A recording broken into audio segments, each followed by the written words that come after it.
Halo semua, welcome back to my YouTube channel with me Desi. Yang sudah bergabung, terima kasih atas support kalian. Yang baru bergabung, jangan lupa di subscribe dan like dan komen di bawah.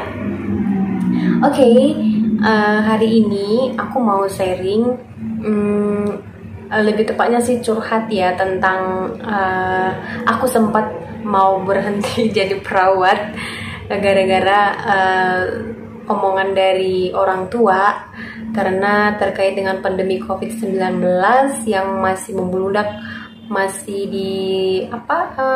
di tahap pertama, kalau nggak salah di awal Maret ya. Marak-maraknya COVID-19 di Indonesia itu awalnya Maret. Nah, itu kita sampai di bulan Juni kalau nggak salah kita masih PSBB, lockdown pertama. Dan otomatis kita nggak bisa pungkirin dong, kita nggak bisa pilih-pilih pasien yang datang ke rumah sakit. Oh ini pasien begini, oh ini pasien begini, kita nggak bisa membuat kelas-kelas. Nah, apapun mereka, penyakit mereka itu, kita harus tetap melayani setiap pasien yang datang ke rumah sakit. Nah, dengan pandemi COVID-19 ini otomatis membuat khawatir orang tua, khawatir keluarga, terutama orang tua kita sebagai tenaga medis yang notabene-nya kita merantau di senternya Jakarta. Nah, waktu itu masih booming-boomingnya pandemi COVID-19 di lockdown pertama kalau nggak salah. Nah, itu pihak keluarga otomatis mengkhawatirkan saya dong. Nah, mereka itu pada nanyain, pada nelpon, menanyakan kabar gimana situasi dan kondisi saya pada saat itu. Nah, termasuk juga orang tua mama yang jauh dari Jakarta, yang aslinya itu tinggal di Sumatera. Nah, kalau dari kakak sama abang yang masih dekat waktu itu, kita saling support sih, dan terutama mereka selalu mengingatkan untuk tetap pakai APD ketika masih bekerja.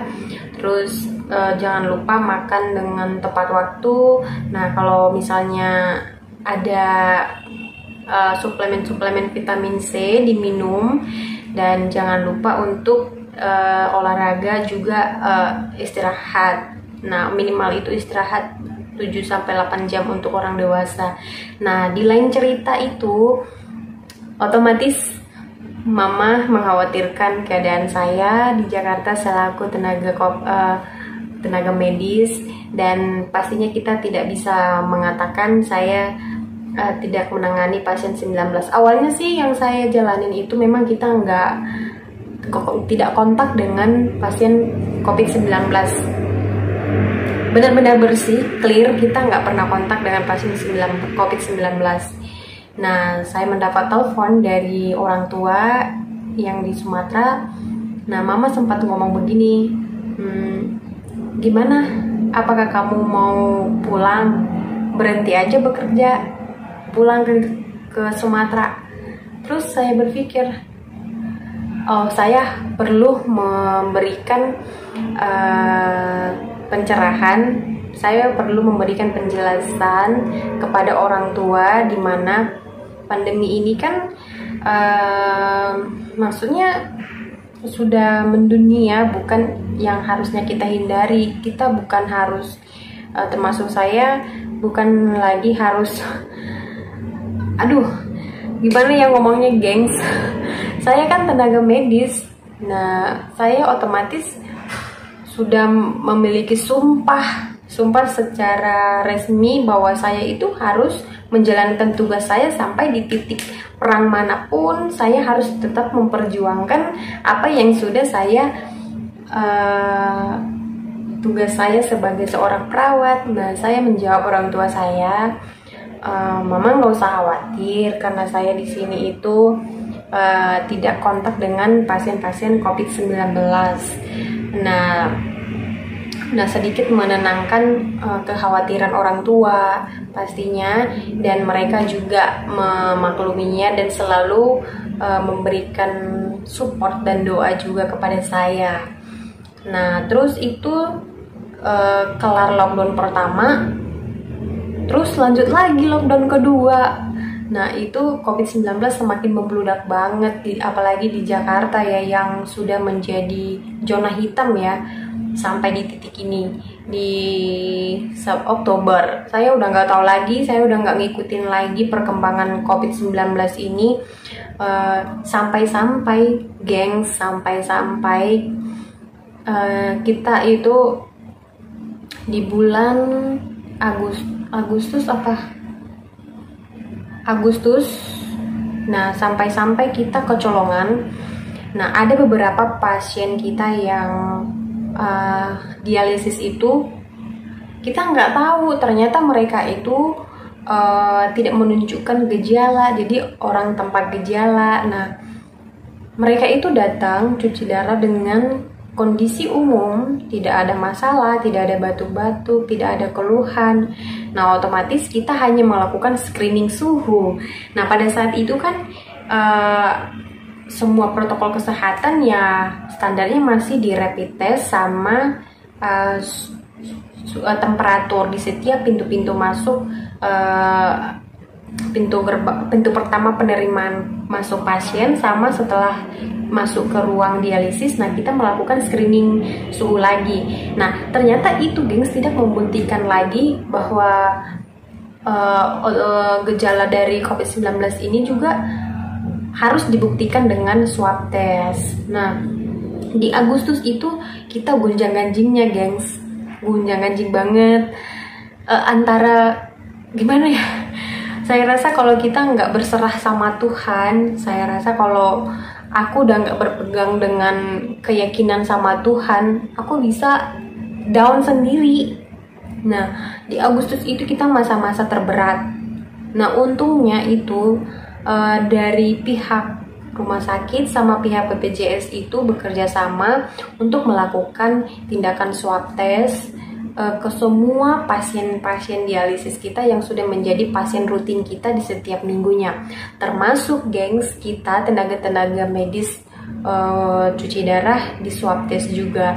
Nah, itu puji Tuhan hasil swab test saya itu di Agustus itu positif, dan saya senang banget dimana Tuhan masih kasih kepercayaan kepada saya. Dengan keadaan pandemik yang begini, saya masih bisa dikasih kesehatan yang luar biasa, bisa tidur nyenyak di tengah marak-maraknya orang, lagi khawatirnya orang dengan pandemi 19. Saya masih bisa melakukan tugas saya, melayani pasien-pasien saya masih bisa bekerja, menerima upah di setiap bulannya, tidak kekurangan sesuatu apapun. Aduh, bersyukur banget gengs, bersyukur banget Tuhan itu masih selalu melindungi kita, melihat kita anak-anaknya yang selalu berserah sama Dia. Bener banget.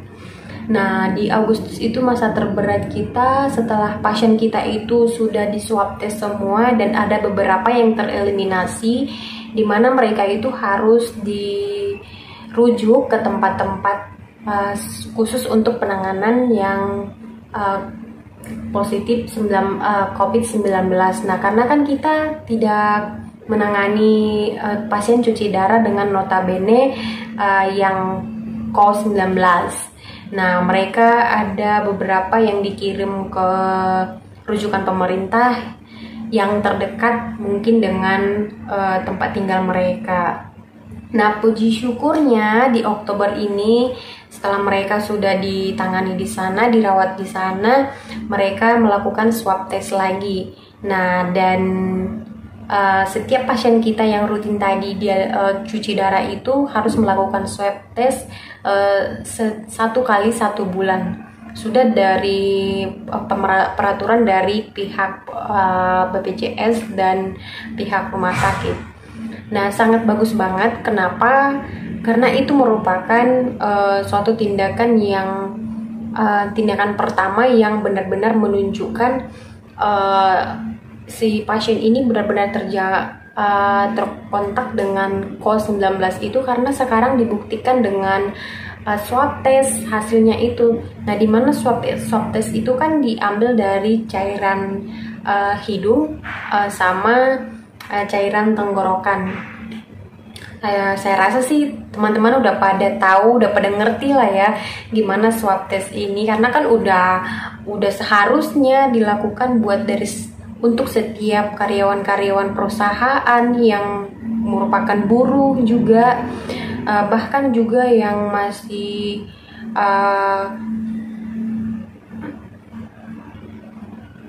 nah itu tadi kan, bahkan yang buruh juga sekarang sudah wajib dilakukan swab test. Nah bahkan dan seharusnya itu kita juga tenaga medis yang tidak kontak pun dengan pasien COVID-19 ini sudah menjadi kewajiban kita dilakukan tindakan swab test demi keamanan diri kita, dan kita lebih preventif untuk mengetahui tindakan penanganan pertama terhadap diri kita sebagai tenaga medis. Nah gitu. Kalau dari saya pribadi yang saya kutip dari pandemi COVID-19 ini sebagai tenaga medis, notabene-nya seorang perawat. Nah, saya itu jadi diajarkan untuk lebih bersyukur, dan saya itu diajarkan untuk lebih hidup yang untuk kebiasaan-kebiasaan yang melakukan kebiasaan-kebiasaan yang sehat. Nah, contohnya itu misalnya kan kalau saya sekarang pulang kerja itu sudah menjadi kewajiban kita harus mandi di tempat kerja dulu, ganti pakaian, baru kita boleh pulang ke rumah. Nah, yang kedua itu kita harus wajib menggunakan masker. Nah, itu menjadi suatu kewajiban dan hal yang baru di zaman new normal sekarang. Dan yang ketiga itu kita rajin-rajin cuci tangan. Bukan jadi hal baru lagi ya kalau soal cuci tangan, karena kan yang bukan tenaga medis juga sudah mengetahui hal demikian gitu. Kalau dari saya memang mulai dari kita masih di pendidikan, karena memang kita itu sudah diajarkan hand hygiene. Nah, termasuk di sana itu rangkumannya cuci tangan. Karena apa? Dengan cuci tangan ini mengurangi infeksi nosokomial, mengurangi infeksi setelah kita kontak dengan pasien-pasien, setelah kita memegang alat-alat medis, setelah kita melakukan tindakan-tindakan kesehatan. Otomatis kita kan tangan kita ini yang kita pergunakan untuk menyentuh segala pekerjaan kita selama melayani pasien itu. Kalau kita nggak cuci tangan, betapa bahayanya, gengs. Bakteri-bakteri dan virus itu berkumpul di sini. Karena tangan kita ini banyak banget bakteri sama virus. Itu artinya, nah ada di cuci tangan itu sebenarnya yang secara teori ada 5 moment yang harus wajib dilakukan langkah-langkah dalam mencuci tangan itu. Ada 5 moment sebenarnya kalau dalam teorinya gitu. Jadi dengan mencuci tangan ini otomatis mengurangi infeksi-infeksi nosokomial, termasuk penyebaran bakteri sama virus gitu, gengs. Yang dikutip dari pandemi COVID-19 ini, agar kita hidup yang lebih hidup dengan kebiasaan yang sehat dan baik pastinya. Nah itu tadi. Nah, saya tidak berhenti jadi perawat, gengs, gara-gara COVID-19 ini. Kenapa saya tetap berpegang teguh pada sumpah saya sebagai perawat? Apa yang sudah saya iakan ketika saya di yudisium, nah itulah yang akan saya aplikasikan ke masyarakat, dan pastinya harus tetap berdiri tegar sampai di medan perang apapun. Kita harus melakukan kewajiban kita. Masa kita mundur dengan ada masalah gitu kan? Pastinya di setiap masalah itu ada solusi dan ada hikmah yang kita ambil dari setiap kejadian itu gitu, gengs. Dan sampai sekarang orang tua dengan senang hati, dengan